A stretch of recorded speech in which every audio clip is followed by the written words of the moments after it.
ওকে, সবাইকে আসসালামু আলাইকুম। আশা করি সবাই ভালো আছো। সো আমাদের আজকের যেই টপিকস সেটা হচ্ছে গ্রিন ডিজিটালাইজেশন, সেটা নিয়ে আমরা কথা বলবো। এটা নিয়ে খুব সিরিয়াস হওয়ার, পড়াশোনার ব্যাপারে সিরিয়াস হওয়ার আসলে খুব কিছু নাই, কিন্তু জিনিসটা হচ্ছে বুঝতে হবে এই কারণেই, কারণ আমরা সহ সারা পৃথিবীতে আমরা টেকনোলজি নিয়ে কথা বলছি। তো টেকনোলজি নিয়ে আমরা যেমন অনেক উপকার হচ্ছি, তেমনি টেকনোলজি নিয়ে আমাদের সামনে একটি বড় ক্ষতির সম্মুখীন হচ্ছে। সেটাই আসলে গ্রিন ডিজিটালাইজেশন নিয়ে আমরা আজকে একটু আলোচনা করব। সো আমার কথা কি ফারহানা সবাই শুনতে পাচ্ছ?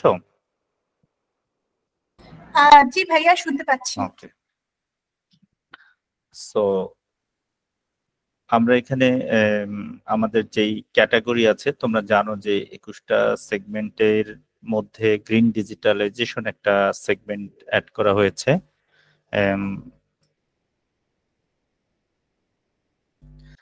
সো গ্রিন ডিজিটালাইজেশন বলার আগে আমি একটু আমার সম্পর্কে একটু বলতে চাই। আমি মোহাম্মদ শাহরিয়ার খান। আমি আইসিটি অলিম্পিয়াড বাংলাদেশের ফাউন্ডার হিসেবে আছি। আমরা সিজন 1 থেকেই কাজ করছি এবং সিজন 2-তে তোমাদের সবাইকে স্বাগতম। এছাড়া আমি টেকনোলজির সাথে প্রায় 10 বছরের উপরে আমার সম্পর্ক। আমি দুটো ইউনিভার্সিটির শিক্ষক ছিলাম, তারপরে আমি টেলকোতে এবং ব্যাংকিং এ আমার ক্যারিয়ার শুরু করি। আফটার দ্যাট আমরা সফটওয়্যার বিজনেস স্টার্ট করি এবং আইসিটি অলিম্পিয়াড সহ অনেকগুলো টেক স্টার্ট আপের সাথে আমার ইনভলভ আছে। তোমরা হয়তো জানো কিনা জানি না, টেক স্টোরি নামে একটি স্টার্ট আপ আছে, তারপরে বেবি টিউব, এগুলোতেও আমাদের ইনভলভমেন্ট আছে। আইসিটি অলিম্পিয়াড বাংলাদেশ তার মধ্যে অন্যতম। আইসিটি অলিম্পিয়াড বাংলাদেশের মাধ্যমে আমরা সকল শিক্ষার্থীকে আইসিটি এডুকেশন দিতে চাচ্ছি না, বিকজ আইসিটি এডুকেশনটা তোমাদের অলরেডি একাডেমিকই তোমাদের স্কুল কলেজ আর ইউনিভার্সিটিতে পড়াচ্ছে। আমরা চাচ্ছি এই এডুকেশনটাকে আরেকটু প্রাণবন্ত করতে, একটু উৎসব মুখর করতে। সেটাই হচ্ছে আইসিটি অলিম্পিয়াডের মূল উদ্দেশ্য। সো আমরা চলে আসি মূল টপিকসে। গ্রিন ডিজিটালাইজেশন বা গ্রিন বলতে তো আমরা বুঝি, তাই না, একটা সবুজ রং। গ্রিন বলতে আমরা কি বুঝি? একটা প্রকৃতি। গ্রিন বলতে আমরা কি বুঝি? Eco friendly. বা গ্রিন বলতে এমন কিছু বুঝি যেটা আসলে অন্যকে ক্ষতি করবে না, তাই না? দেখবা যে গ্রিনের এই ধরনের কিন্তু কিছু সারমর্ম থাকে। সো আমি যদি তোমাদেরকে একটু স্ক্রিন শেয়ার দেই, তো আগে আমাদের কিন্তু একটা লার্নিং সিস্টেম ফলো করা হচ্ছে সারা পৃথিবীতে। সো লার্নিং সিস্টেমটাতে আমরা যদি যাই, আমরা সবাই স্ট্রিম লার্নিং সম্পর্কে জানি। ফারহানা, স্ক্রিন কি দেখা যাচ্ছে? জি ভাইয়া। ওকে। সো জি স্যার।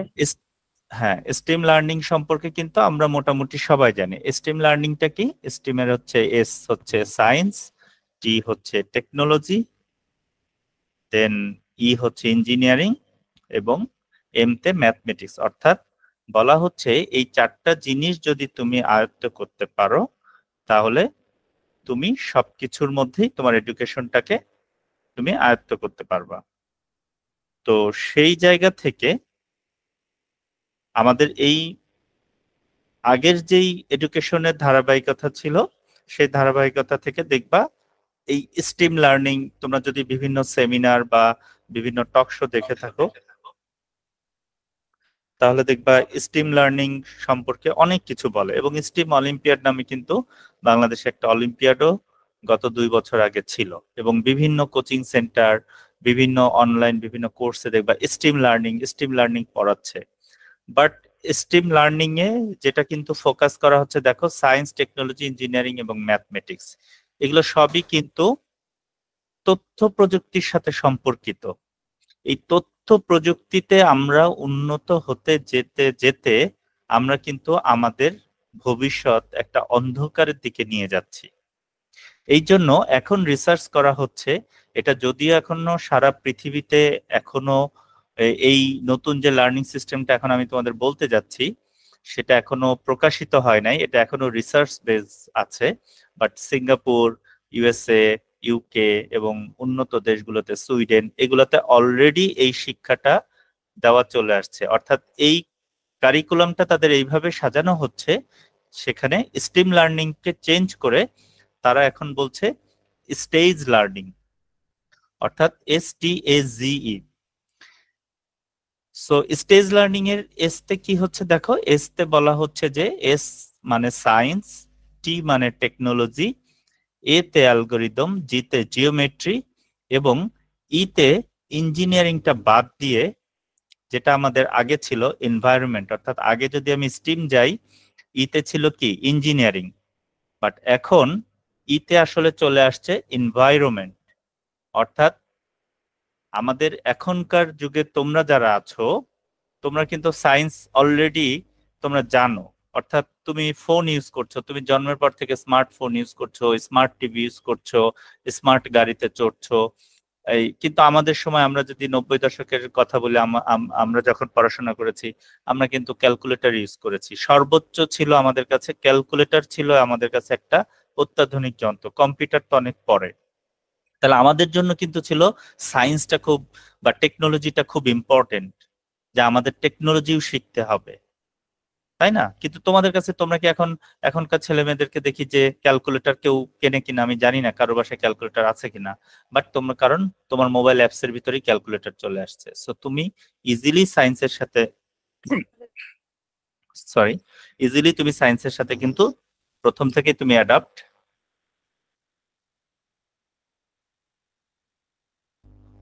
সরি, সো আমি আবার একটু যাই। দেন তুমি কিন্তু টেকনোলজি নিয়েই বড় হয়েছে, অর্থাৎ তোমার জন্মই হয়েছে টেকনোলজির মধ্যে। তুমি ইঞ্জিনিয়ারিংটাকে তুমি ইউজ করছো এবং ম্যাথমেটিক্সটাকে একাডেমিক্যালি এমন ভাবে পড়ানো হচ্ছে যে ম্যাথমেটিক্স সম্পর্কে জানো। এই জন্য স্টিম লার্নিং এর কনসেপ্ট থেকে বের হয়ে যারা তথ্য প্রযুক্তি নিয়ে গবেষণা করছে, যারা পরবর্তী বিশ্ব নিয়ে গবেষণা করছে, তারা এখন বলছে যে we need stage learning. So stage learning এর এস ফর সায়েন্স তোমাকে জানতে হবে, টি ফর টেকনোলজি, তোমাকে টেকনোলজি সম্পর্কে আপডেট হতে হবে। সো অ্যালগোরিদম তোমার যে কোনো সমস্যার সমাধান করে, সো সেখানে কিন্তু ম্যাথমেটিক্সটাকে তারা ভাগ করে ফেলেছে। So if you know the algorithm you can solve anything.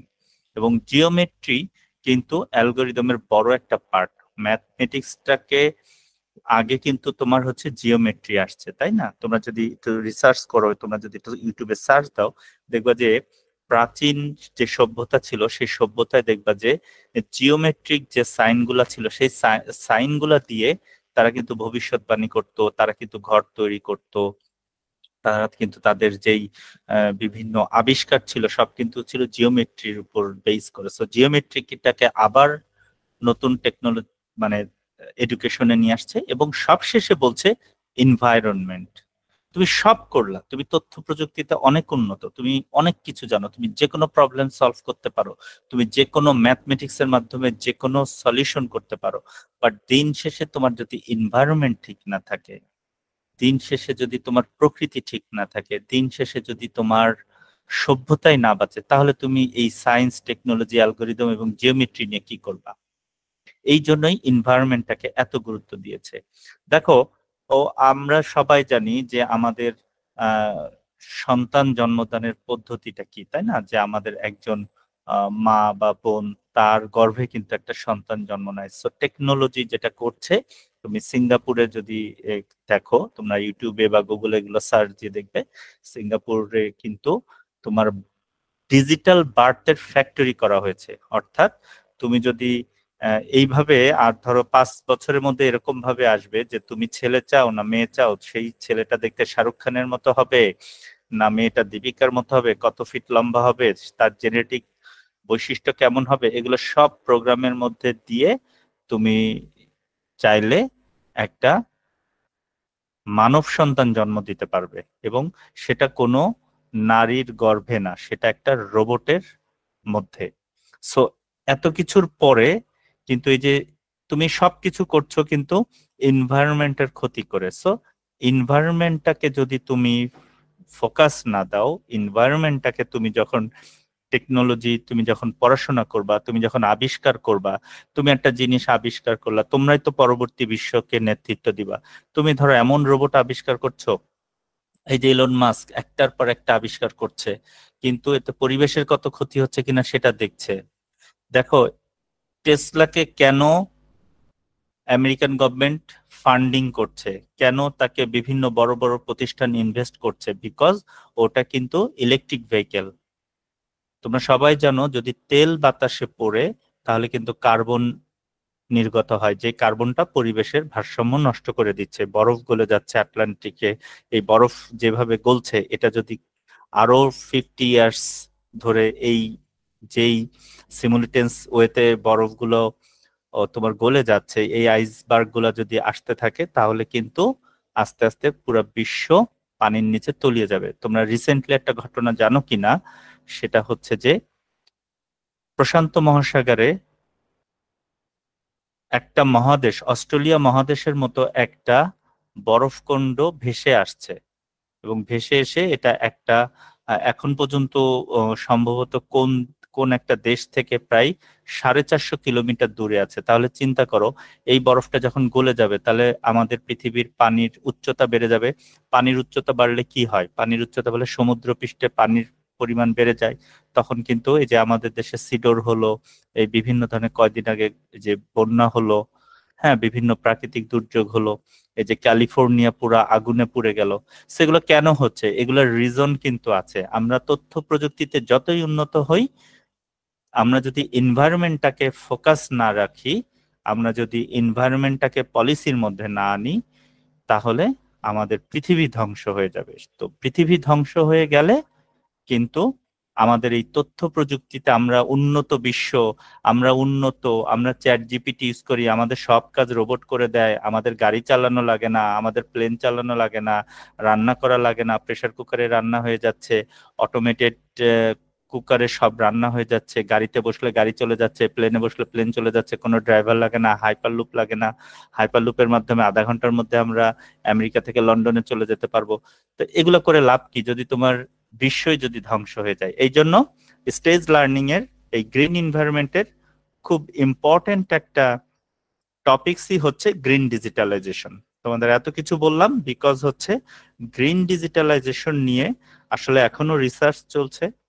এটাকে তোমাদের যে তোমাদেরকে ভয় পাওয়ানোর জন্য না, এটা হচ্ছে তোমাদেরকে অ্যাওয়ার করার জন্য। কারণ এই যে বলা হচ্ছে যে তোমরাই হবা আগামীর প্রযুক্তির কর্ণধার, তোমরাই আবিষ্কার করবা। সো তুমি যখন আবিষ্কার করবা, তোমার মাথায় যদি গ্রিন ডিজিটালাইজেশন কনসেপ্টটা না থাকে, তাহলে কিন্তু পৃথিবী ধ্বংসের দিকে চলে যেতে পারে। সো আমরা একটা ভিডিও দেখি। ফারহানা, তোমার ওখানে আমি একটা ভিডিও পাঠিয়েছি, তুমি যদি একটু শেয়ার দাও। জি ভাইয়া।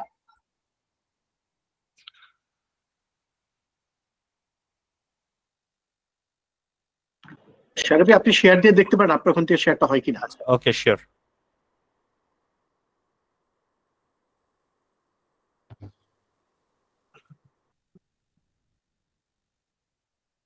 সবাই কি সাউন্ড শুনতে পাচ্ছে?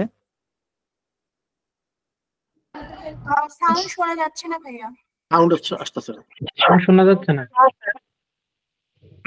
হ্যাঁ, আমার এখানে একটু মনে হয় টেকনিক্যাল প্রবলেম। আমি শেয়ার করছি। হ্যাঁ হ্যাঁ, sure.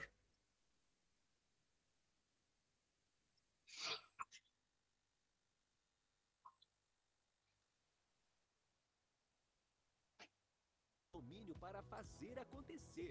Basta uma rápida pesquisa para dar o endereço.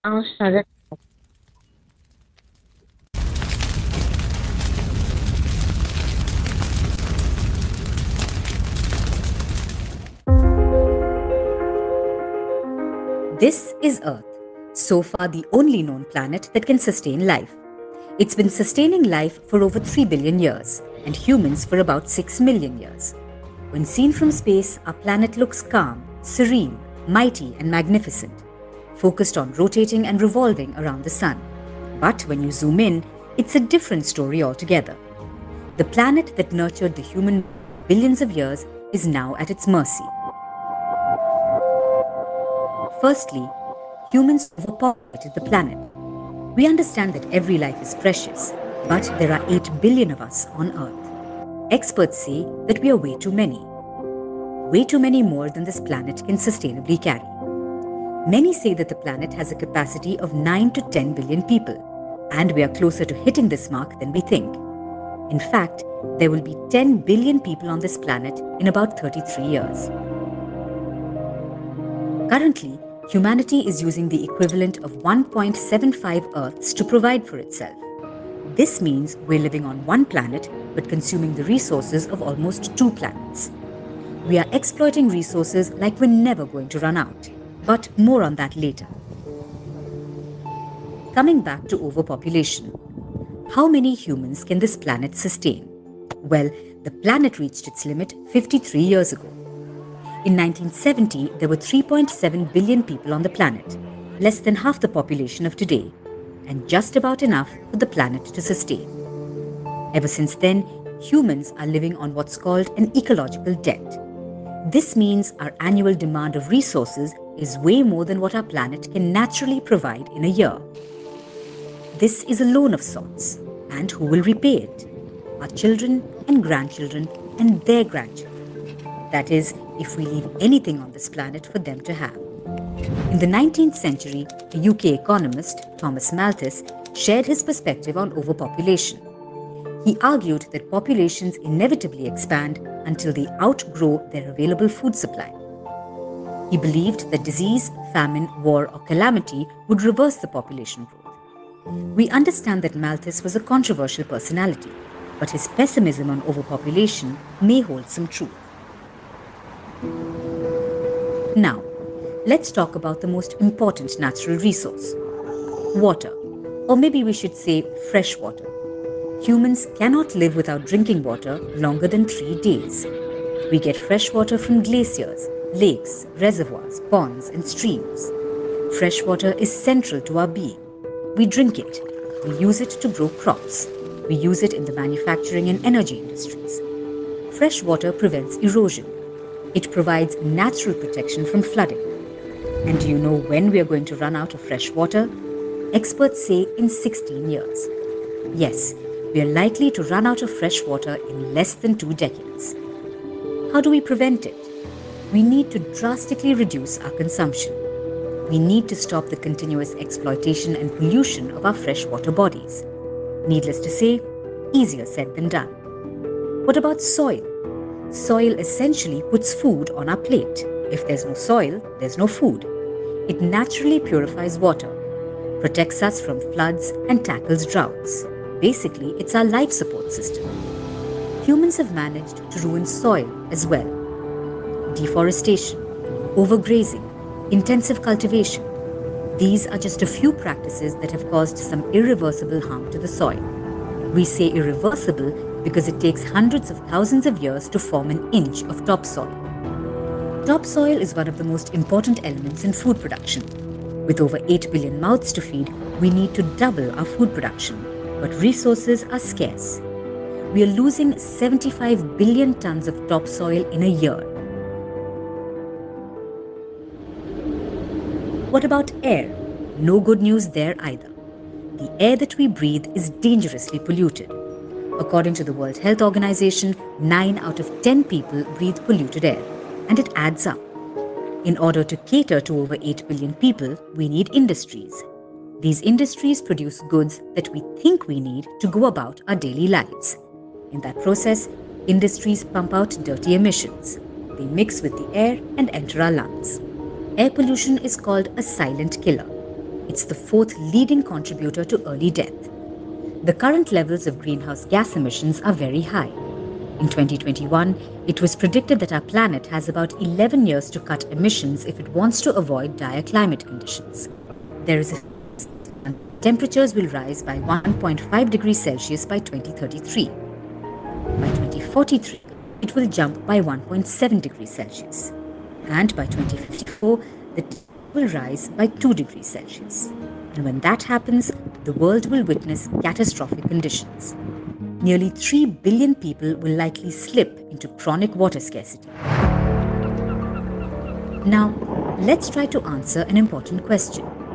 How long until global warming makes our planet uninhabitable? about 30 to 50 years. This isn't our projection. NASA says that some regions of the planet will not be habitable in 50 years' time due to climate change. So yes, our planet looks mighty, but the devil is in the detail. We are turning the planet into a giant ball of trash. We're making the planet sicker.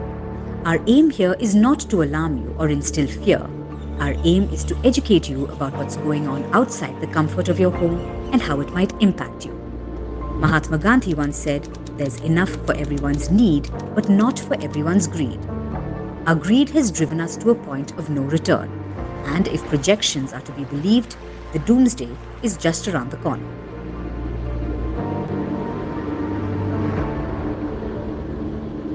Farhana বন্ধ করো। So তোমরা এখানে ভিডিওটা বেশ কয়েকটা কিওয়ার্ডকে আমি তোমাদের highlight করতে চাই, এবং আমাদের এখানে যারা মডারেটর হিসেবে আছে ফারহানা একটু কাইন্ডলি এই ভিডিওটা ওদের লিংকে ওদেরকে শেয়ার করে দিও। দেখো এখানে বলেছে 53 বছর আগে আমাদের যে জনসংখ্যা ছিল সেটা ছিল সঠিক একটা জনসংখ্যা 3.7 বিলিয়ন। বাট এখন সারা পৃথিবীতে যে পরিমাণ জনসংখ্যা আছে সেটা 2টা প্ল্যানেট মিলে আসলে এটা থাকা উচিত ছিল। এবং দেখো আরেকটা কথা বলেছে, ইকোলজিক্যাল ডেপথ, তার মানে তুমি একটা প্রকৃতির কাছে তুমি কিন্তু ঋণী হয়ে গেছো। 3টা জিনিস তারা খুব হাইলাইট করেছে, একটা হচ্ছে ওয়াটার, একটা হচ্ছে সয়েল, একটা হচ্ছে এয়ার মানে বাতাস। তাহলে পানি,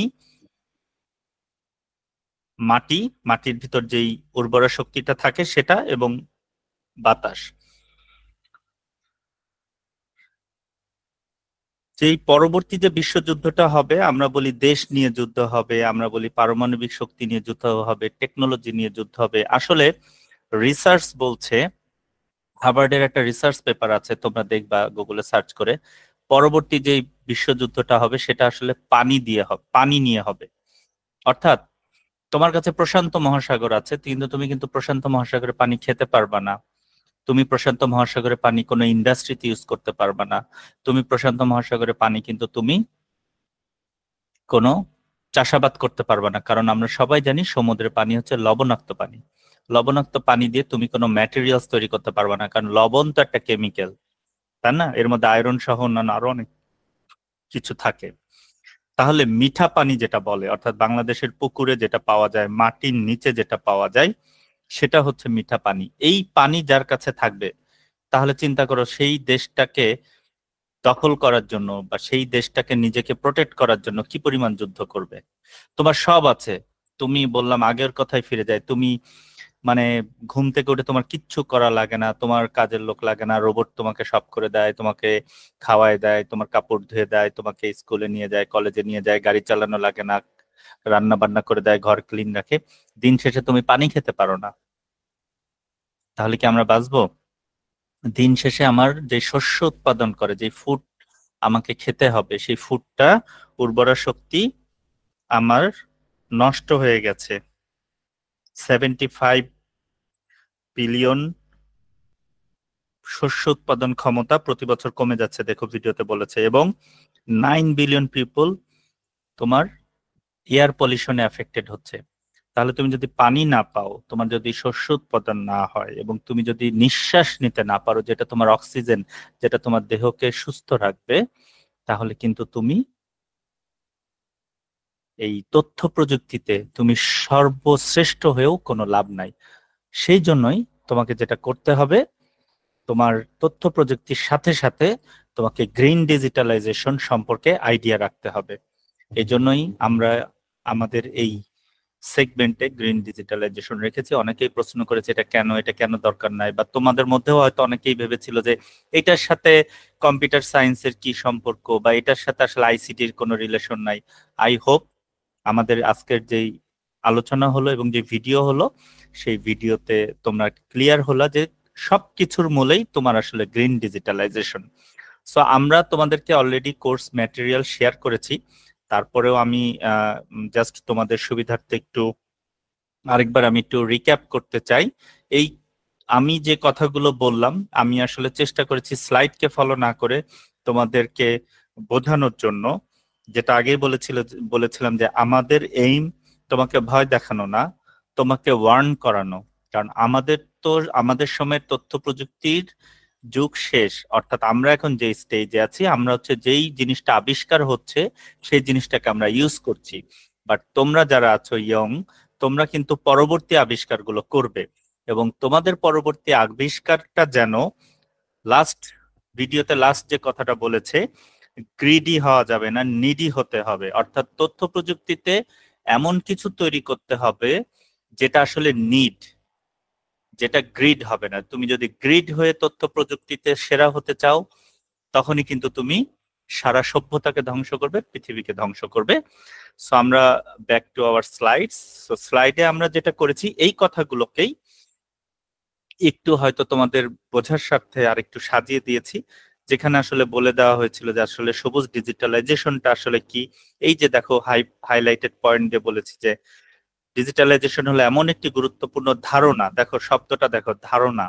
এটা কিন্তু বলা হচ্ছে না শিক্ষা বা এটা ম্যাথ বা একটা তথ্য বা একটা মেথড।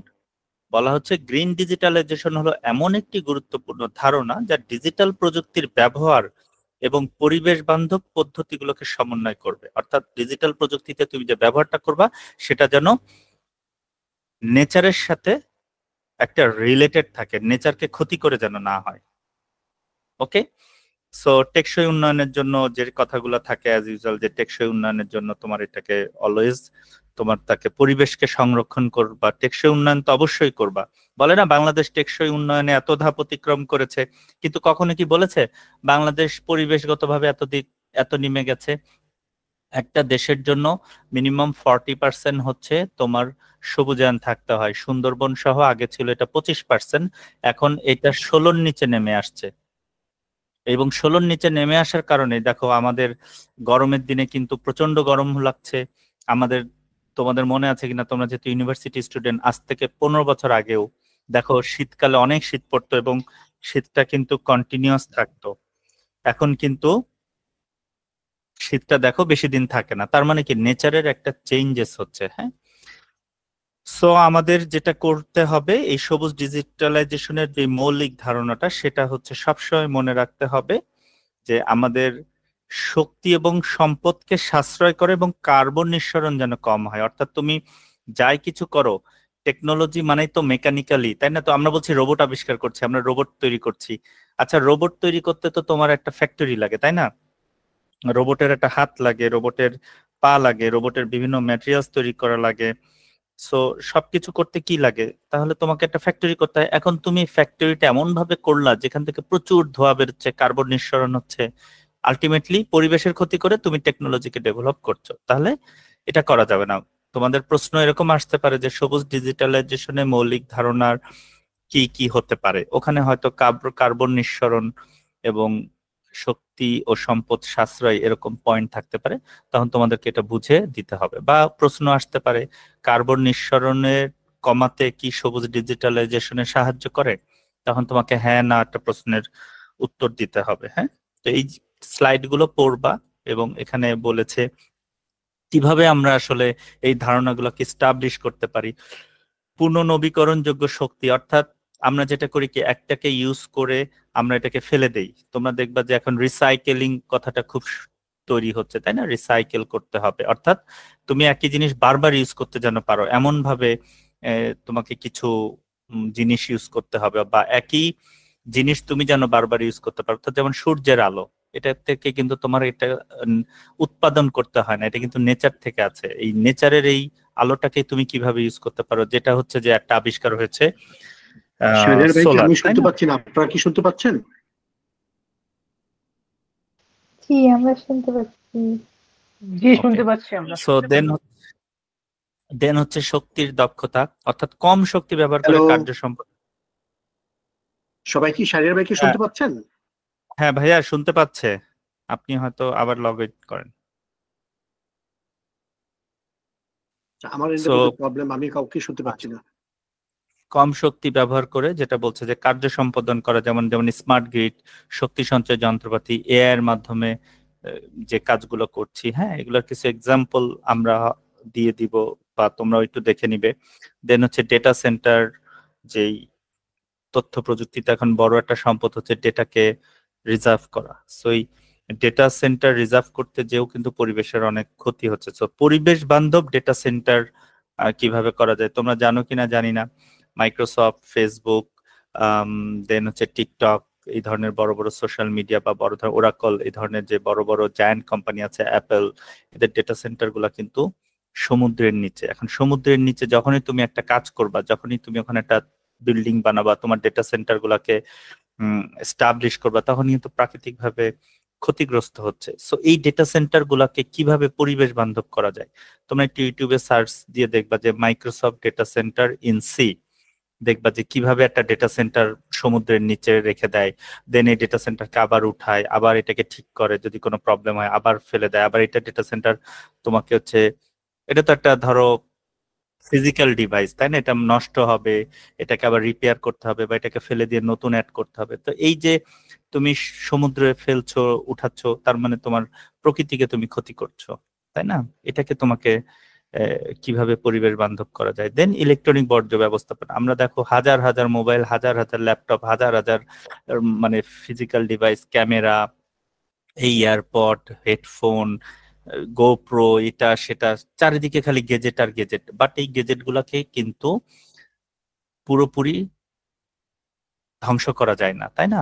এটা তো একটা কেমিক্যাল প্রোডাক্ট, তাই না? প্রতিটা চিপ একটা কেমিক্যাল প্রোডাক্ট।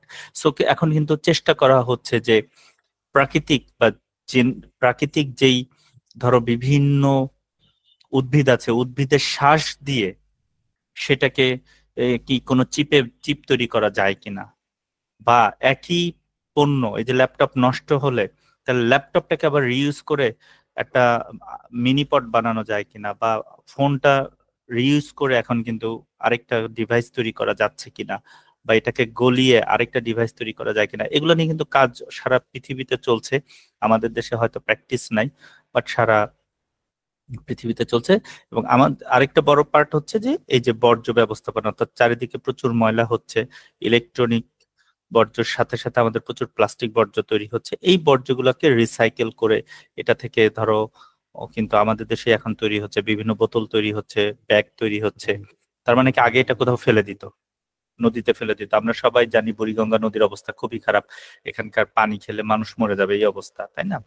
তাহলে এই এখন কিন্তু এগুলাকে চেষ্টা করা হচ্ছে রিসাইক্লিং করার জন্য। সো এই মৌলিক ধারণাগুলো কিভাবে এস্টাবলিশ করতে পারে, তোমাদের কিন্তু ফাইনাল এক্সামে কিন্তু রিটেন পরীক্ষা থাকবে, এমনও হতে পারে কোশ্চেনটা এরকম আসলো।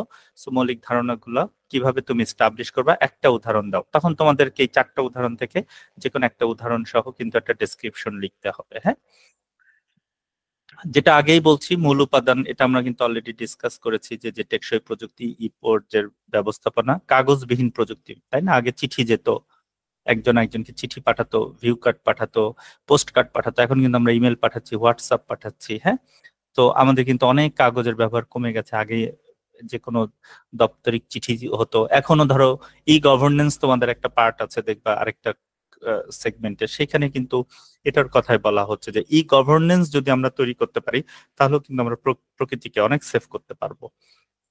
বাংলাদেশে এখনো ধরো ডিজিটালাইজেশন হয় নাই, পৃথিবীর অনেক দেশেই কিন্তু এখন সবাই ইমেল ইউজ করে, অফিসিয়াল কাজে ইমেল ইউজ করে, বাট আমাদের দেশে কিন্তু এখনো তোমার বাসায় আমার বাসায় কিন্তু বিদ্যুৎ বিল আসে ম্যানুয়ালি প্রিন্টেড। কেন? আমার বিদ্যুৎ বিল আসবে আমার ইমেলের থেকে আমি মোবাইল ব্যাংকিং এর মাধ্যমে আমি ট্রান্সফার করে দিব, শেষ। তাহলে আমার ব্যাংকে যাওয়া লাগলো না, ব্যাংকের রিসিট ইউজ করা লাগলো না, বিদ্যুৎ বিলের প্রিন্ট করা লাগলো না, কালি লাগলো না, একটা ফিজিক্যাল মানুষ যে মুভমেন্ট করলো তার শরীরে তাপমাত্রা খরচ হলো না, সে একটা সাইকেল চালালো, সাইকেলের উৎপাদন কমলো, তাহলে সাইকেলটা উৎপাদন করতে যে পরিবেশের ক্ষতি হওয়ার কথা ছিল সেটা হলো না। খুব সূক্ষ্মভাবে চিন্তা করো, আমাদের প্রতিটা অ্যাক্টিভিটিস এর জন্য আমরা প্রকৃতিকে খুব সুন্দরভাবে নষ্ট করে দিচ্ছি, যেটা প্রকৃতি কিন্তু টাইম টু টাইম আমাদেরকে রিভেঞ্জ নিচ্ছে। সিডর হচ্ছে, বিভিন্ন থান্ডার স্ট্রম হচ্ছে, বন্যা হচ্ছে, তারপরে এই যে দেখো ক্যালিফোর্নিয়া পুরো একটা স্টেট ধ্বংস করে দিল, তাই না? সো এগুলো করবা। গুগল, মাইক্রোসফট এবং যেটা নর্ডিক দেশগুলো যেগুলো আছে সেগুলা কিন্তু অলরেডি তারা কিন্তু চেষ্টা করছে কিভাবে প্রকৃতিকে সেভ করা যায়, বিকজ তাদের ইনভেস্টমেন্ট এবং তাদের প্রক্রিয়া এত বেশি, যে তারা এইগুলাতে না করলে গভর্নমেন্ট তাদেরকে প্রেশার দিচ্ছে। হ্যাঁ, ওই যে বললাম ইনভায়রনমেন্ট নিয়ে প্রতিটা দেশ কিন্তু এখন পলিসি মেক করছে, এবং তুমি যখন একটা ফ্যাক্টরি করবা, ডিজিটাল ফ্যাক্টরি, একটা মোবাইল ফ্যাক্টরি, একটা রোবট ফ্যাক্টরি করবা, তখনই ওই আন্ডারে কিছু নীতিমালা সরকার দিয়ে দিচ্ছে যে তুমি এটা করতে পারবা না, তুমি এমন কিছু করতে পারবা না যেটা পরিবেশের ক্ষতি হবে। গুগল মাইক্রোসফটের তো ইনভেস্টমেন্ট অনেক অনেক বড় বড় ওরা ফ্যাক্টরি করে। সো ওরা এখন এইটার গভর্নমেন্টের এই প্রেশারের কারণে বেশ কিছু তারা প্রজেক্ট হাতে নিয়েছে। তার মধ্যে তারা যেটা করছে, ডেটা সেন্টার 100% যেটা পাওয়ার দিয়ে রাখতে হয়, সেই পাওয়ারটা তারা সান থেকে নেওয়ার চেষ্টা করছে, এবং সান থেকে নিয়ে সেটা রিজার্ভ করে যখন সান সেট হয়ে যায় তখন আবার সেই রিজার্ভ বিদ্যুৎ থেকে তারা তাদের ডেটা সেন্টার চালায়। আবার যখন সকালে সূর্য ওঠে আবার তারা সান থেকে তারা পাওয়ারটা রিজার্ভ করে। তাহলে কি তার জেনারেটর লাগছে না, তেল লাগছে না। তো এই জিনিসগুলো একটু তোমরা দেখবে যে কিছু কিছু সফল প্রকল্পের উদাহরণ বাংলাদেশেও বেশ কিছু জিনিস কিন্তু এখন করে ফেলেছে। তুমি এই যে দেখো যে বিআরটি এর যাদের গাড়ি আছে জানো যে গত 3-4 বছর আগেও কিন্তু বিআরটি তে যে টাকা দিতে হতো, এখন কিন্তু ব্যাংকে দিলেই হয়ে যায়, অ্যাপস এর মাধ্যমে দিলেই হয়ে যায়। তার মানে কিছু ডিজিটাল সেবাও যদি তুমি স্টার্ট করো সেখানেও কিন্তু তোমার পরিবেশের সাপোর্ট হয়, যেটা সফল প্রকল্পের উদাহরণ। তোমাদের প্রশ্ন আসতে পারে যে গ্রিন ডিজিটালাইজেশনের একটি সফল প্রকল্পের উদাহরণ দাও, বা ডিজিটাল সেবা কি সফল প্রকল্পের উদাহরণ হিসেবে গণ্য করা যায়? হ্যাঁ, না, এরকম মাল্টিপল চয়েস কোশ্চেন আসতে পারে। বাংলাদেশের সবুজ ডিজিটালাইজেশনের সম্ভাবনা নিয়ে যদি বলতে হয়, বাংলাদেশ অলরেডি এটা নিয়ে কাজ করছে। বিকজ তোমরা সবাই জানো যে আমরা একটা ভৌগোলিকভাবে আমরা খুব জলবায়ুতে নেগেটিভ ইম্প্যাক্টফুল একটা দেশ। আমাদের বিভিন্ন ধরনের প্রাকৃতিক দুর্যোগ হয়ে থাকে, এবং এই প্রাকৃতিক দুর্যোগগুলো হয় যেহেতু উন্নত দেশগুলো বিভিন্ন ধরনের কার্বন নিঃসরণ করছে এবং ডিজিটালাইজেশন করছে, যেটার ইম্প্যাক্ট আমাদের মতো এই ভৌগোলিকভাবে যেসব দেশগুলো বদ্বীপ অঞ্চলগুলো পড়ছে। সো আমরা চেষ্টা করছি কার্বন নিঃসরণ, বর্জ্যের পুনর্ব্যবহার এবং কিভাবে প্রাকৃতিক সংরক্ষণ করা যায়, এবং যেটার অর্থনৈতিক প্রভাব যদি বলো, দেখো এখন সরকারও কিন্তু চেষ্টা করছে যে কৃষি প্রযুক্তির উন্নত করা, তারপরে নতুন কর্মসংস্থান সৃষ্টি করা, এবং গভর্নমেন্টেরও কিন্তু সোলার প্যানেল আছে। বাধ্যতামূলক অ্যাপার্টমেন্ট গুলাতে কিন্তু বাধ্যতামূলক সোলার প্যানেল করতে হয়। এখন তুমি যদি একটা বাড়ি বানাও, সেটা যদি 8 তলার উপরে হয় এবং সেটা যদি লিফট থাকে, তুমি দেখবা প্রত্যেকটা বাড়ির ছাদে কিন্তু একটা সোলার প্যানেল, এবং সোলার প্যানেলের দিয়েই কিন্তু তোমার কমন লাইট এবং লিফটটা অন হয়। তাহলে এই যে একটা গভর্নমেন্টের একটা পলিসির কারণে কিন্তু কিছুটা হলেও প্রকৃতিকে সাহায্য করছে। সো এইগুলা হচ্ছে সবুজ ডিজিটালাইজেশনে বাংলাদেশের ইম্প্যাক্টফুল কিছু ইস্যু। এবং আমরা যদি শেষ করতে চাই, যেহেতু আমাদের আরেকটা টপিকস আছে, ওটা হয়তো একটু দেরি হয়ে যাচ্ছে। সো গ্রিন ডিজিটালাইজেশন, আবারও বলছি, ভয়ের কিছু নাই। বাট তোমরা যখনই টেকনোলজি নিয়ে কিছু চিন্তা করবা, স্টার্ট আপ আইডিয়া নিয়ে চিন্তা করবা, পড়াশোনার জন্য চিন্তা করবা, বা যদি কোনো আবিষ্কার নিয়ে চিন্তা করবা, তোমরা সবসময় চিন্তা করতে হবে তোমার পরিবেশকে যেন ক্ষতি না হয়। কারণ এখন যে নতুন পলিসি করছে, সারা বিশ্বকে কিন্তু একটা স্টেজ পলিসির মধ্যে আনবে। স্টেজের হচ্ছে এনভায়রনমেন্ট, অর্থাৎ তুমি একটা প্রোডাক্ট বানালে, এটা তো তুমি শুধু বাংলাদেশের জন্য বানাবা না, সারা পৃথিবীর জন্য বানাবা। সো সারা পৃথিবী ওই প্রোডাক্টটা অবশ্যই নিবে যদি তোমার পরিবেশের ক্ষতি না করে। আবারও এলন মাস্কের টেসলা দিয়ে আমি শেষ করতে চাই আজকের এই সেশন, যে টেসলা যদি ইলেকট্রিক ভেহিকেল না বানায়, যদি ও অয়েল ভেহিকেল বানাতো, যত সুন্দর ওর গাড়ি হোক, যত ফিচার ভালো হোক, যতই ও ব্র্যান্ডিং করুক, যতই ও কমে দিক, এইটা সে ফেইল করত। বিকজ গভর্নমেন্ট তাকে সাপোর্ট দিয়েছে, বিভিন্ন ডোনেশন পেয়েছে, এবং বিভিন্ন বড় বড় কোম্পানি তাকে ইনভেস্ট করেছে, বিকজ তার গাড়ির একটা মৌলিক বৈশিষ্ট্য ছিল ইকো ফ্রেন্ডলি। অর্থাৎ সেই গাড়িটা অনেক ফিচার আছে, অনেক বেটার আউটপুট দিচ্ছে, অনেক ইন্টেরিয়র বেস, এবং দিন শেষে সেটা পরিবেশের ক্ষতি করছে না। সো উন্নত বিশ্ব অলরেডি ফিল করে আমি এমন কিছু করব না যেটা আমার কারণে পরিবেশের ক্ষতি না হয়, এবং তারা ওইদিকে মোটিভেট হয়ে কিন্তু ওই প্রোডাক্টটা কেনে।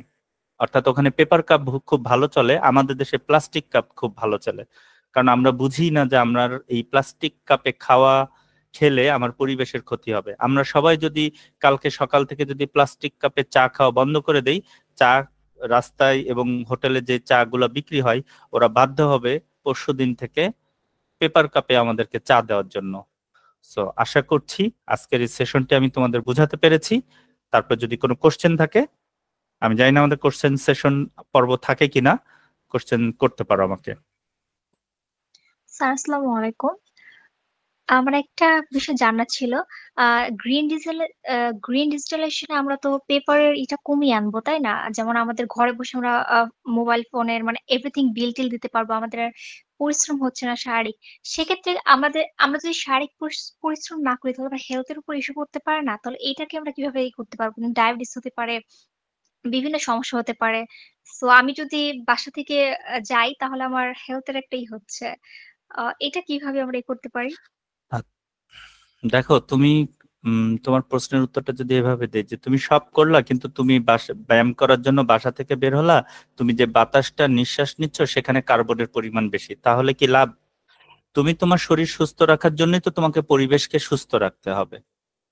সো তোমার সবকিছু গ্রিন কিন্তু তুমি ঘরের মধ্যে ঘুমাচ্ছ, জঙ্গলেই থাকো, তুমি ফ্রেশ ফল খাও, ফ্রেশ ঘুম দাও, তোমার পরিবেশে কোনো অক্সিজেনের অভাব নাই, কিন্তু তুমি সারাদিন ঘুমাও, তুমি তো এমনি অসুস্থ হয়ে যাবা। সো শারীরিক সুস্থতা একটা আলাদা ব্যাপার, কিন্তু শারীরিক সুস্থ তুমি তখনই থাকবা যখন তোমার আশেপাশের প্রাকৃতিক পরিবেশ পজিটিভ থাকবে, তাই না? সো শারীরিক সুস্থতা থাকতে গেলে তোমাকে কিছু নিয়ম মেনে চলতে হবে, যেটাকে আমরা ব্যায়াম বলছি, খাদ্যাভ্যাস বলছি, ইথিক্যাল প্র্যাকটিস বলছি। সেটার সাথে তোমাকে পরিবেশকেও ঠিক রাখতে হবে। আশা করি বুঝতে পেরেছ। জি স্যার, থ্যাংক ইউ। আর কোনো কোশ্চেন? সো আমরা তাহলে চলে যাই আমাদের ফারহানা, আমাদের এই সেশনেই তো চ্যাট জিপিটি করতে হবে, তাই না?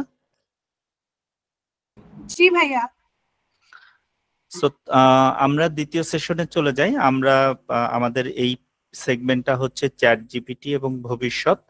সো আমরা সবাই জানি চ্যাট জিপিটি মানে চ্যাট জিপিটি এটা আমি জানি না এরকম কেউ নাই, পাবো না, ছোট বড় সবাইকেই আসলে চ্যাট জিপিটি সম্পর্কে সবাই জানে। But chat GPT it's a software, এটা বেসিক্যালি এআই, অর্থাৎ আর্টিফিশিয়াল ইন্টেলিজেন্স। এই যে তোমাদের সাথে আমি কথা বলছি, তুমি আমাকে একটা প্রশ্ন করলা, আমি একটা উত্তর দিলাম, এটা একটা হিউম্যান ইন্টারাকশন হলো। এখন এই হিউম্যান ইন্টারাকশনটা চাইলে আমরা কিন্তু মেশিনের মাধ্যমে করতে পারতাম, তাই না? সেইটা কিভাবে করতে পারতাম সেটারই অনেক ধরনের টুলস আছে, তার মধ্যে একটা হচ্ছে চ্যাট জিপিটি। সো আমি জাস্ট 30 সেকেন্ডের একটা ব্রেক নিচ্ছি, তারপর আমি ব্যাক করছি।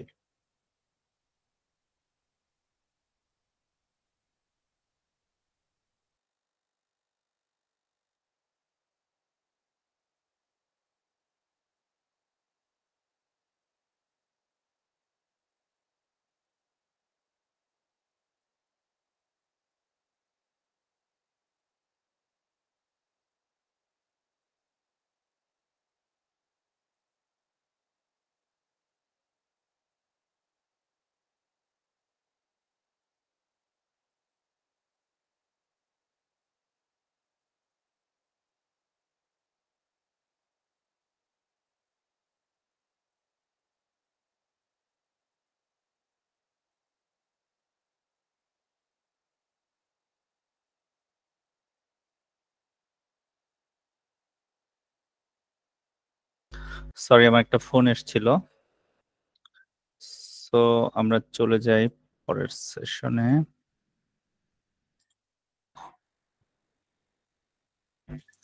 যেটা বলছিলাম, আমরা এই যে কথা বলছি, এই কথাটাই ধরো যদি মানুষ বলতো, বা তুমি সকালে তুমি কিন্তু তোমার মাকে জিজ্ঞেস করো, আম্মু আমার কি বৃষ্টির মধ্যে বাইরে খেলতে যাওয়া উচিত?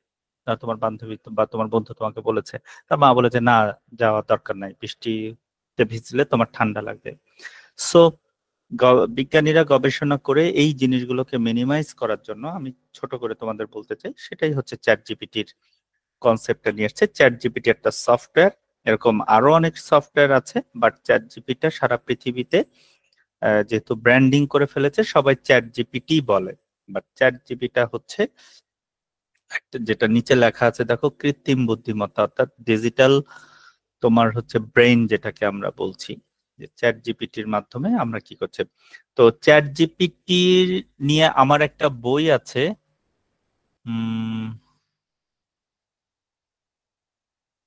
আমি তোমাদের দেখাবো একটু পরে। আমি জানি না বইটা এখন অ্যাভেলেবেল পাওয়া যায় কিনা রকমারিতে। সো তোমরা চাইলে বইটা কালেক্ট করতে পারো। সো আমি চেষ্টা করব তোমাদের বইটা দেওয়ার জন্য। ওকে। সো আমার সম্পর্কে আর বলছি না, আমার সম্পর্কে তো অলরেডি কথা হয়েছেই। সো আমরা এখানে আসলে ঠিক যেই স্লাইড আছে, আমি আসলে তোমাদের স্লাইডের বাইরে একটু দেখাতে চাই বা কথা বলতে চাই যে চ্যাট জিপিটিটা আসলে কি এবং এর প্রযুক্তির মূল দিকগুলো কি এবং কিভাবে তোমরা আসলে চ্যাট জিপিটাকে ইউজ করবা। চ্যাট জিপিটি নিয়ে অনেক নেগেটিভ কথা বলে যে এটা নিয়ে কপি করা হয়, এটা তোমার এডুকেশনটাকে নষ্ট করে দিচ্ছে। আসলে ঠিক তা না। তুমি টেকনোলজির সবকিছু তুমি আসলে how to use it's depend on you. পিস্তলকে যদি চিন্তা করো, পিস্তল কিন্তু একটা টেকনোলজি, তাই না? এখন পিস্তল তুমি ধরো বন্য শিকারী থেকে নিজেকে প্রোটেক্ট করার জন্য ব্যবহার করলা অথবা মানুষ খুনের জন্য ব্যবহার করলা। সেম চ্যাট জিপিটিটাও সেম। তুমি আসলে কিভাবে এটাকে ইউজ করছো সেটার উপর আসলে তোমার ডিপেন্ড করছে। তো আমি জানি যে বা বিশ্বাস করি তোমরা সবাই চ্যাট জিপিটি ইউজ করো এবং এটা অ্যাপসে এবং ওয়েবে দুটোতেই পাওয়া যায়। তবে চ্যাট জিপিটিটা কিভাবে ইউজ করে এটা আমরা একটা কিন্তু আমাদের একটা খুব সম্ভবত একটা কোর্স আমরা দিয়েছি, ওইটাতে তোমরা ইন ডিটেলস পাবা। যেহেতু আজকে আমাদের জাস্ট রিভিউ ক্লাস, আমরা একটু আলোচনা করব যে যেই ধরনের প্রশ্নগুলো আসবে বা আমাদের যেহেতু এটা আইসিটি অলিম্পিয়াডটা সারা বাংলাদেশে সকল শিক্ষার্থীরা এখানে পরীক্ষা দিবে। আমরা ডিসক্রিমিনেশন করতে পারছি না যে ঢাকার ছেলেমেয়েরা চ্যাট জিপিটি সম্পর্কে ভালো জানে, মেবি আমার ধরো কিশোরগঞ্জের চরের একটা শিক্ষার্থীও কিন্তু তার জন্য চ্যাট জিপিটি নিয়ে একটা কোশ্চেন আসবে। সো ও যেন মিনিমাম চ্যাট জিপিটি সম্পর্কে জানে, সেটাই হচ্ছে আমাদের আজকের ক্লাসের মূল উদ্দেশ্য। তো চ্যাট জিপিটিতে তুমি যেটা করতে পারো, তুমি প্রশিক্ষণ দিতে পারো তাকে, তুমি ম্যাচিউর করে করে তুমি তার কাছ থেকে অ্যান্সার তৈরি করতে পারো এবং তার কাছ থেকে সে যখন অ্যান্সারটা দেয় তখন সে প্রিডিক্ট করে যে তুমি কি জানতে চাচ্ছ, সেটার সাথে তার হচ্ছে বিলিয়ন্স ইনফরমেশন তার সার্ভারে থাকে। কনসেপ্টটা খুব সিম্পল। তোমার একটা ফ্যাক্টরি আছে যেখানে হাজার হাজার ঘরের ফার্নিচার আছে। তোমাকে আমি যে বললাম যে আমি আমার রুম সাজাতে চাই, কি করব? তুমি তোমার ফ্যাক্টরি থেকে একটা টেবিল, একটা চেয়ার, একটা ঘড়ি, একটা বেড, একটা ড্রেসিং টেবিল, একটা ক্যাবিনেট দিয়ে আমাকে সাজাই দিলা, বললা তোমার ঘরটা এরকম হতে পারে। এইভাবে চিন্তা করো। তার মানে বিলিয়ন্স ইনফরমেশন একটা সার্ভারে আছে। যখনই তুমি সেই সার্ভারকে কোশ্চেন করছো, সার্ভার তার অ্যালগোরিদমকে ডেটাটা পাঠাচ্ছে যে আমার ইনপুট এই রেজাল্টটা চাচ্ছে। ও তখন ওখানে অনেক অ্যালগোরিদম সেট করা আছে, সেই অ্যালগোরিদম ম্যাচ করে করে করে তোমাকে সেটা রেজাল্ট দিচ্ছে। ঠিক আছে, যেটাকে আমরা বলছি যে ডেটা প্রশিক্ষণ, দেন ভাষা মডেল অর্থাৎ তোমারটা বুঝে উত্তর দেওয়া, এবং ইনপুট প্রসেসিং। তুমি আস্তে আস্তে বিশ্লেষণে চলে যেতে পারো এবং দেখো আউটপুট প্রদান করে এবং সেটাকে টেক্সট আকারে সে দেয়। নট অনলি টেক্সট আকারে, তুমি পিডিএফ, এক্সেল, পাওয়ার পয়েন্ট আকারেও তুমি পেতে পারো, বাট যেটা ফ্রি ভার্সন সেটাতে শুধু তুমি টেক্সট আকারে পারবে। এবং চ্যাট জিপিটির কিছুদিন ধরে হয়তো যদি ডেটা যদি খুব অল্প হয় সেটাকেও তুমি এক্সেল আকারে পাচ্ছ, বাট যদি লং ডেটা হয় বা লার্জ ডেটা হয় সেটার জন্য তোমাকে পেইড ভার্সন ইউজ করতে হবে। সো চ্যাট জিপিটি বলে কথা না, চ্যাট জিপিটি কিন্তু তুমি যদি গুগলে ইউজ করো, জেমিনি বা তুমি কিন্তু আগে যেটা ছিল বার্ড, সো এটাতেও সেম প্রসেসেই কাজ করছে। এবং মাইক্রোসফটের আছে কোপাইলট এবং এরকম আরো অনেক কিছু আছে যেটা তোমরা ইউজ করতে পারো। বাট ওপেন এআই যেটা চ্যাট জিপিটি সেটাই আসলে একটু বেশি চলছে। এবং রিসেন্টলি তোমরা হয়তো জেনেছো চায়না কোম্পানি করেছে ডিপসিক, যেটা বলা হচ্ছে চ্যাট জিপিটি থেকে আরেকটু বেটার। আমি পার্সোনালি যেহেতু চ্যাট জিপিটি নিয়ে বই লিখেছি, আমি দেখেছি যে ডিপসিকটা আমি ইউজ করে দেখেছি যে হ্যাঁ, চ্যাট জিপিটি থেকে একটু গুছিয়ে বেটার ভাবে অ্যান্সার দেয়। তো চ্যাট জিপিটিরও সেম, যেটা আগেও বলেছি যে চ্যাট জিপিটি তোমাদেরকে যেটা আমি স্টোরি আকারে বলার চেষ্টা করেছি সেটাই দেখো এখানে আছে, যে তার কাছে অসংখ্য ডেটা থাকে। সেই ডেটা তুমি যখন সেটাকে তুমি তার কাছে চাও, সেই ইন্টারফেস থেকে তুমি তার কাছে চাও, সে ডেটা অ্যানালাইসিস করে, দেন তাকে সে একটা আর্কিটেকচার মেনটেন করে তোমাকে আউটপুটটা দেয়।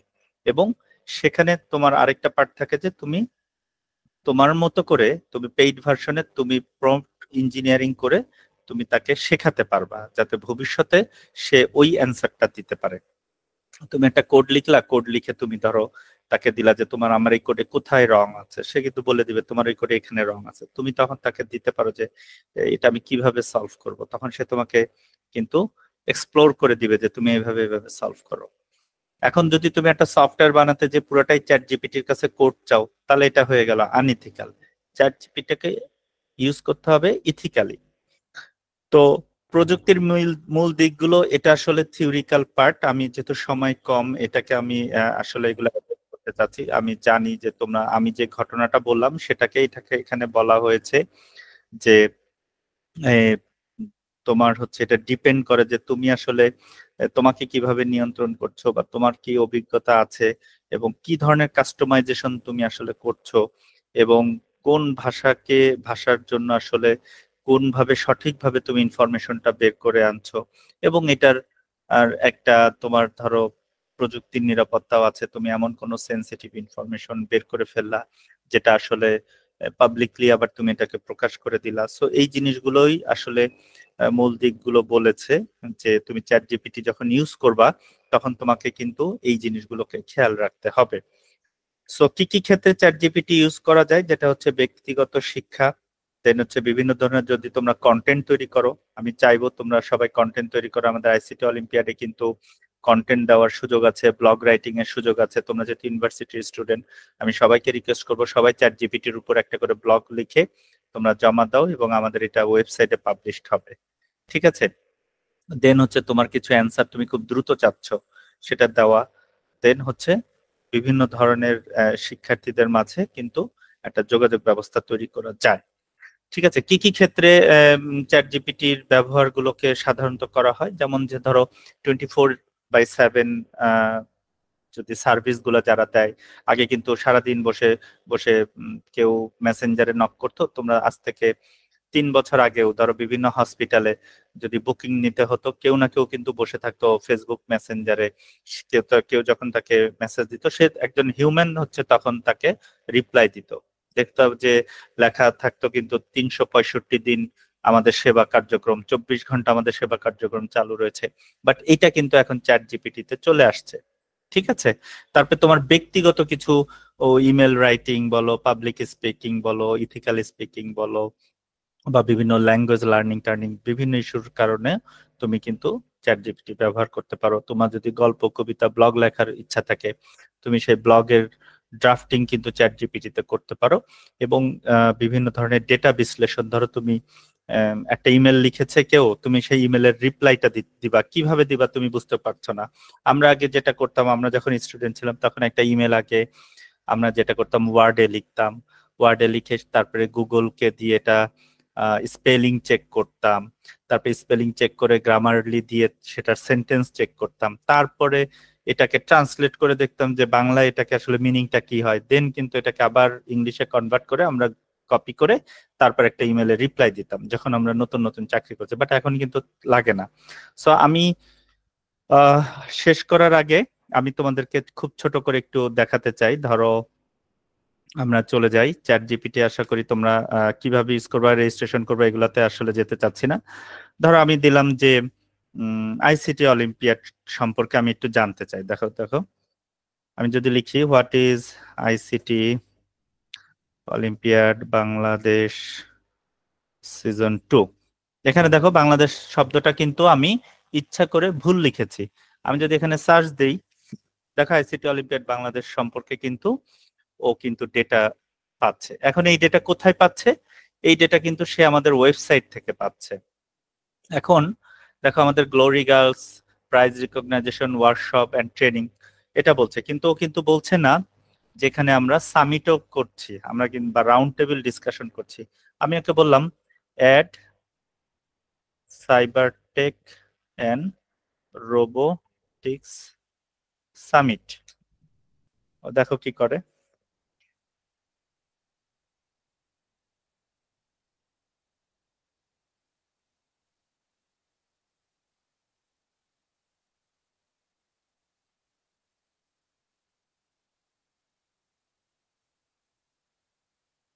আচ্ছা, ও লিখতে পারে নাই, হয়তো নেটওয়ার্কে একটু প্রবলেম হচ্ছে। আমি আচ্ছা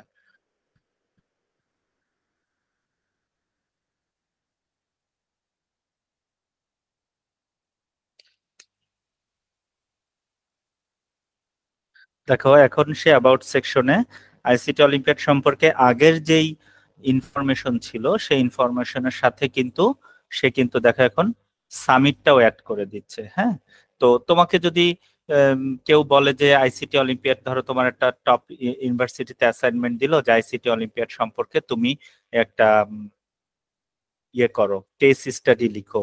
সো আইসিটি অলিম্পিয়াড সম্পর্কে কিন্তু তুমি তখন ইনফরমেশন লিখে দিলা। দেন আমি লিখলাম হু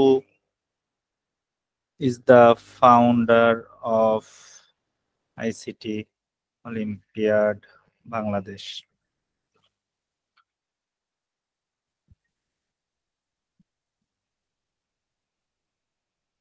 So বলছে দ্য ফাউন্ডার অফ আইসিটি এমনি মাহফুজুর রহমান। এখন মাহফুজুর রহমান নামে কিন্তু আমাদের কিছু নাই, সো ওকে কিন্তু আমাকে ট্রেন করতে হবে। যে আমি ধরো দিলাম মোহাম্মদ, আমি তোমাদের এটা আসার আগে আসলে আমি ইচ্ছা করে আমি এটা চেঞ্জ করে রেখেছি যে আমি তোমাদেরকে এটা দেখানোর জন্য। Mohammad Shahriar Khan, the founder of ICT olympiad Bangladesh.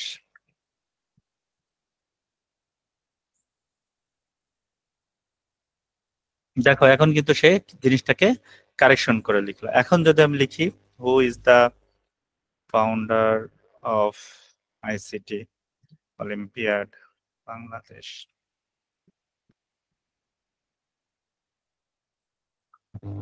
দেখো এখন কিন্তু সে সার্চ করছে। অর্থাৎ সেই ডেটাটা দেখো প্রথমে লিখেছিল যে সার্চিং ইন ওয়েব, তার মানে আমি যে ডেটাটা দিয়েছি সেটা কিন্তু সে ব্যাকগ্রাউন্ডে অ্যালগরিদম ইউজ করে আমাদের ওয়েবসাইট থেকে সে কিন্তু দেখেছে। কারণ ওয়েবসাইটে তুমি যদি যাও, ওয়েবসাইটে আমাদের ওয়েবসাইটে যদি যাই আমি দেখবো যে আমাদের এখানে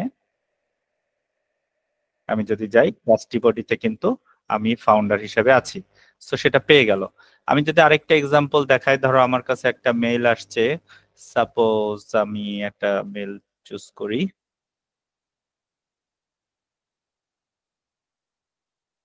ধরো রিকোয়েস্ট ফর অ্যাডভান্স স্যালারি একটা মেইল আসছে। সো আমি চাই এই মেইলটাকে একটা রিপ্লাই দিব। সো আমি কপি করলাম। দেখো আগে কি হতো, আমাকে কিন্তু এটা বসে বসে লিখতে হতো। এখন যদি লিখি যে please reply this email with positive words that we cannot provide advance salary. Okay, so আমি এটাকে দেখো, ও তার মানে কি তোমার ইমেল তো তুমি কখন চ্যাট জিপিটি ইউজ করবা। দেখো সে কিন্তু লিখছে dear Upendra, I hope you are doing well, we truly appreciate your dedication and contribution to Nextcraft limited. We understand that unexpected financial needs can rise and we empathize your situation. However, as per our company policy, we are unable to process advance salary payments at this time. So please know that we value our team members and encourage you out if there are any ways we can support you. So এইভাবে কিন্তু আমরা chat জিপিটিকে use করতে পারবো। So I hope chat GPT নিয়ে তোমাদের যেহেতু আরো অনেক কোয়ারি থাকবে, আরো অনেক প্রশ্ন থাকবে, আমরা চেষ্টা করছি চ্যাট জিপিটির উপর আরো একটা কোর্স হয়তো সামনে আনবো। সো সেইখানে তোমরা এটার অ্যাডভান্স লেভেলে তোমরা জানতে পারবে। বাট যেহেতু আমি প্রথমেই বলেছি, দেখো আমরা কখনোই চিন্তা করি না যে তুমি কোন জায়গার স্টুডেন্ট। আমরা জানি যে ঢাকাতে ফ্যাসিলিটি বেশি পায়, ঢাকার ছেলে মেয়েরা একটু বেশি জানে এডুকেশনের কারণে, পরিবেশের কারণে। বাট আমাদেরকে চিন্তা করতে হচ্ছে সমগ্র বাংলাদেশ নিয়ে। সো সমগ্র বাংলাদেশে আমরা এমন কোনো কোশ্চেন করব না, এমন কোনো কিছু শেখাতে যাব না যেটা আসলে তোমাকে একদম তোমার একাডেমিক এর প্রেশারের সাথে এটা একটা প্রেশার হয়ে পড়ে। আমরা চাই তোমরা টপিকস গুলোর সাথে জানো, আস্তে আস্তে তোমরা আইসিটি অলিম্পিয়াডের বিভিন্ন সিজনে অ্যাটেন্ড করো, এবং আমাদের এখানে ফ্রি কোর্স থাকবে, কিছু হয়তো পেইড কোর্স আসতে পারে সামনে। তোমার যে ব্যাপারে ইন্টারেস্টেড সেই ব্যাপারে তুমি আস্তে আস্তে জানবে। সো চ্যাট জিপিটি নিয়ে এটুকুই ছিল আমাদের আজকের সেশনের জন্য। তোমাদের যদি আরো সেশন লাগে সেই ক্ষেত্রে রিকোয়েস্ট করতে পারো। আমাদের মডারেটর ফারহানা আছে এবং আমাদের চিফ এডুকেটর আমাদের নিউটন ভাই আছে। তোমাদের যদি রেসপন্স থাকে আমি চ্যাট জিপিটির উপর স্পেশাল একটা কোর্স আমি হয়তো নিব। সো কোনো প্রশ্ন থাকলে করতে পারো। অলরেডি আমরা 8 মিনিট এক্সট্রা নিয়ে নিয়েছি। কারো যদি কোনো প্রশ্ন থাকে কাইন্ডলি একটা হ্যান্ড রেজ করতে পারো, আমরা হ্যান্ড রেজ অনুযায়ী প্রশ্নগুলো পড়বো, তাহলে হয়তো সুবিধা হবে সবারই।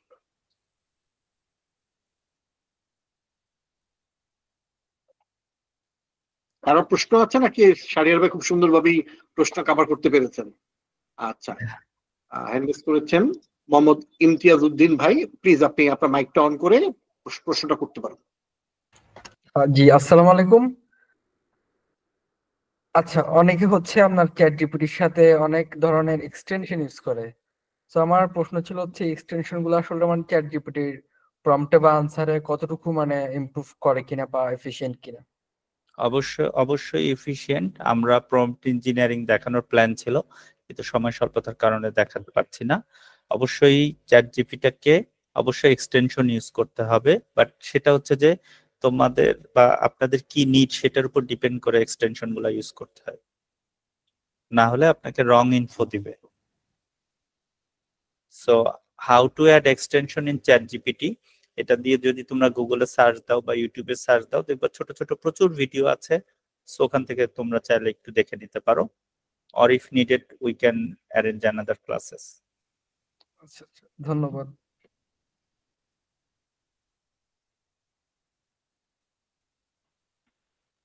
আর কেউ কি কোনো প্রশ্ন করতে চাচ্ছি আমরা, কাইন্ডলি হ্যান্ড রেজ করবেন। আচ্ছা, কারো মনে হয় কোনো কোশ্চেন নাই? So thank you very much. আমি চেষ্টা করেছি তোমাদেরকে জাস্ট একটু আইডিয়া দেওয়ার জন্য। ইটস নট ফর দ্য মানে pure academic learning session. So তোমাদের যদি এরপরও কোনো কোশ্চেন থাকে ইউ ক্যান সেন্ড আমাদের যে প্ল্যাটফর্ম গুলো আছে বা তোমাদের সাপোর্ট ইনবক্স আছে সেখানেও তোমরা কোশ্চেন করতে পারো। সো আমাদেরকে ইমেল করতে পারো। এই চ্যাট জিপিটি এবং গ্রিন ডিজিটালাইজেশন নিয়ে যে কোনো প্রশ্নের উত্তরের জন্য আমি তোমাদেরকে ইনশাআল্লাহ অ্যানসার করব। সো আজকের মতো এখানে। সুমাইয়া আপু নামে একজন জানতে চেয়েছেন, how can I send blogs or writing? কিভাবে উনি ব্লগ রাইটিং সেন্ড করতে পারবেন? আচ্ছা, কিভাবে ব্লগ রাইট করতে পারবে চ্যাট জিপিটির মাধ্যমে? সেন্ড করতে পারবে ব্লগ? ও আমাদেরকে? জি জি। আচ্ছা, আমাদেরকে আমাদের যেই ওয়েবসাইটের নিচে যে ইমেলটা আছে ওই ইমেলে তোমরা হচ্ছে টপিকস, সাবজেক্ট লাইনের টপিকসটা এবং ব্লগটা 300 থেকে সর্বোচ্চ 600 ওয়ার্ডের মধ্যে লিখে তোমরা পাঠাবে। আমাদের যেই কারিকুলাম টিম আছে তারা যদি ওটা তোমাকে স্ট্যান্ডার্ড মনে করে তাহলে তোমাকে ওটা পাবলিশ করবে এবং তোমাকে লিঙ্কটা শেয়ার করবে। আর যদি না হয় সেটা তোমাকে রিপ্লাই দিয়ে জানাবে তোমার কোথায় কোথায় ইমপ্রুভমেন্ট দরকার। আমাদের ওয়েবসাইটের নিচের দিকে দেখবে একটা ইমেল অ্যাড্রেস আছে, ওখানে দিতে হবে, সাবজেক্ট লাইনে ব্লগ কোলন টপিকসটার নাম লিখতে হবে। হ্যাঁ, আমি বুঝতে পারছি ক্লাসটা অনেক রাশ হয়ে গেছে। সো আয়েশা, অনন্যা, আমরা আপনারা যদি চান আমাদের ক্লাসগুলো শেষ হোক, আমরা আবার রিভিউ ক্লাস লাগলে নিব এবং স্পেশালি চ্যাট জিপিটির উপর যদি নিউটন ভাই যদি ক্লাস লাগে আমি আরো নিব। আর কোশ্চেন করতে পারবেন, আপনাদের সাপোর্ট থেকে যত পারেন কোশ্চেন করেন, we are ready to feedback you. জি স্যার, স্যার আপনার বইটা কিভাবে নিতে পারি? আমার বইটা হচ্ছে আই ডোন্ট নো যে রকমারিতে এখন অ্যাভেলেবেল আছে কিনা বা ওদের স্টকে আছে কিনা। রকমারিতে যদি যাই, রকমারিতে যে যদি চ্যাট জিপিটি দিয়ে সার্চ দিলে, হ্যাঁ এই যে এই বইটা এইটা আছে, এখানে আপনারা অর্ডার দিতে পারেন। সো অর্ডার দিলে ওরা যদি অ্যাভেলেবেল থাকে তাহলে হয়তো ওরা আপনাকে দিবে।